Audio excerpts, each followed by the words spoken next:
overcode feature, like for this one, we should delete them, right? Or keep them. Yes. You need to delete it. Okay. So guys, most likely these are what do you call this? Swimming pools which is not permanent. So minsan nawawala sila or tinatanggal sila. So in this case, we can delete them kapag nakakita kayo ng mga overcode na ganyan, we should delete them. You understand, guys? And then, like for example, this one, meron ako dito nakita example. Ito, this one. Okay, since this is a building update, like I said, probably dati wala pa ito. Ngayon nadagdagan na. So we should update for them. So for this one, this is a parking lot, right? The whole area right here should be parking Sir, lot, correct, sir? question, sir, about Yes. the sidewalks. Those sidewalks that's only connected to road should be labeled, and those backyard sidewalks can be Sidewalks. ignored. Yeah, there are some considered sidewalks in the backyard Okay, sir. should be ignored. Sir, Sir Pauline, excuse, Yes. are you still here?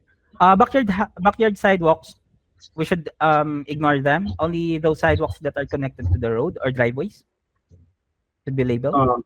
Yes. Yes. Like for this one, we should label for this. Oh, you don't need to label it, and you don't need to capture it. You don't need to like capture those, and you don't need to delete it. Okay, this is small sidewalk. Okay. Okay, noted. So only for those Main big sidewalk. sidewalks near the road to be Right. cleared. Or The- sidewalks. I have another example in this map, sir. Actually, there is a missing sidewalk right here. So we should label for this one since it is a big sidewalk or a large area. Yeah, you need to label it. Okay. So for small sidewalks, we should ignore for them. Yes. Okay. So clear na, Kev? Sige lang, go lang. Maybe there are some more samples later. Okay. So for example, sir, like this one, we should connect them to the road since there is a pre-labeled sidewalk. Yes. Sir? Yes. Okay. Arrow like this. We need to fix. Okay. Sige. So to be clear, we need to fix those system labeled, sir. Yes, from system labeled. What do you mean? Those sidewalks there are some mispart. That system labeled should be fixed, or Shifted. yeah. So follow the 6 pixel arrows. How about those small sidewalks that are missed and did not labeled by the AI? Ignore. Ignore. Yes. Backyard. Kagaya nito kanina nung nililabel ko Yeah. this one. We can ignore this one, right? Because that one is small also, but there are some labeled by the AI, so you need to fix that. Or if there is a miss, ignore. Yes. Only those, Small backyard arrow you can totally ignore. okay. Okay. Yeah, just follow the 6 pixel arrow. Follow the pixels on the main area. Sige lang. In sidewalks like this one, Kev, we can ignore for them. But for the pre-labeled sidewalks, We need to fix. we need to fix at least Okay. If there is any 6 pixel errors for them or larger, we can fix them. Okay, okay. Like example, this one. Like for this one, there's some missing pavement. We can fix this, right, Triple?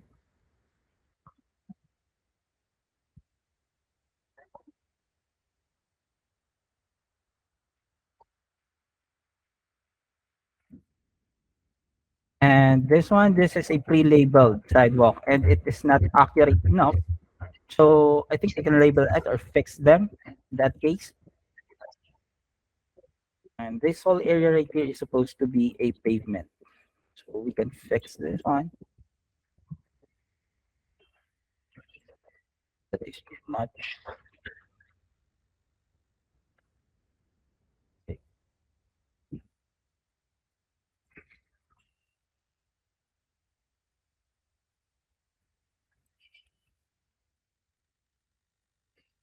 And this one, balik tayo dito. This is a parking lot. Okay, so we should label them as a parking lot. Meron po tayo dito tagging, which is a parking lot. Asan ba yun? Parking lot, parking lot, parking. Okay, this one, parking lot. So we should label them as parking lot. And then, since hindi naman ganoon kalaki yung driveway na to, we can label it as a driveway. But you should remember, guys, that for this one, we have a sidewalk around this area. So we should, or we have to overlap the what do you call this? Sidewalk and driveway. Okay? And this one, it is labeled as planting strips. So we should label this one as driveway. Since may driveway po dyan, we can fix that like that. Okay? So for now, any questions, guys? Last question. Di ba yan nag-overlap, sir? No, kasi, okay, this is a regular land cover project. Okay? And for the regular land cover project, usually, guys, we have to overlap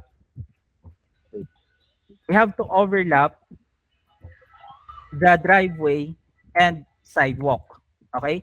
No gaps for them and no okay, like for example this one. No gaps and we should prioritize the both of them. So we have to Mas overlap. gumagana ba niya yung F3? On-off ng sidewalk? Meron pa rin naman. So first, if you want to label the sidewalk first, you can label the sidewalk. Okay? Sidewalk, buildings and pavements, swimming pools, etc. To turn off them, or to turn off natin yan, you should click F3. Okay? And kaya na natin i-label yung ibang attributes. And to turn on the driveway, if you want to focus in the driveway, you can click F3 again and focus for them. And if you want to bring them back altogether, you can click F4 para ibalik silang lahat. Hindi po ito mag-o-overlap. No need to click N for this. No need to click N. Our system allows this overlap for the driveway and sidewalks. You understand? Excuse me, sir. Yung sa taas ng sidewalk na yan, sir, ganun din, i-off namin yung ano para hindi siya mag-ano sa driveway. No. No need to overlap the planting strips sa driveway. Kasi driveway will still be driveway. And planting strips, as you can see, meron silang boundary. Okay? This is not a planting strip. Since hindi pwedeng mag-plant naman siguro sa driveway. Okay, sir. Sir, to clarify lang, sir, so okay lang talaga mag-overlap kasi na-allow lang ni system. Yes. Like I said, we can overlap sidewalks and driveways. Like for this one. Okay, for this case. If you want, you can label the driveway first. You can label the driveway. This area. Like that. And then turn off this one. Gusto nyo, label natin tong driveway. Diretsuhin na lang natin. And then, kahit may sidewalk dyan, hindi po yung mag-o-overlap. They will not do overlap for that. Or wala tayong lalabas na overlap kasi allowed yan. Yung error na yan. No need to use N for that. Or in that case. You understand? Gagamitin lang natin yung letter N or Okay we can use letter N if ever there is an overpass. Okay? There is a overpass kapag may road. And then sa baba, meron tayong railway or yung road na yon, dalawa yung paggagamitan nun. Okay? Minsan nakakakita tayo ng intersections which is may road and then merong railway. Ay correct? Yes po.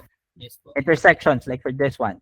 Tapos, sa gitna na to, for this part right here, it could be used as road and can be used as railway as well. Right?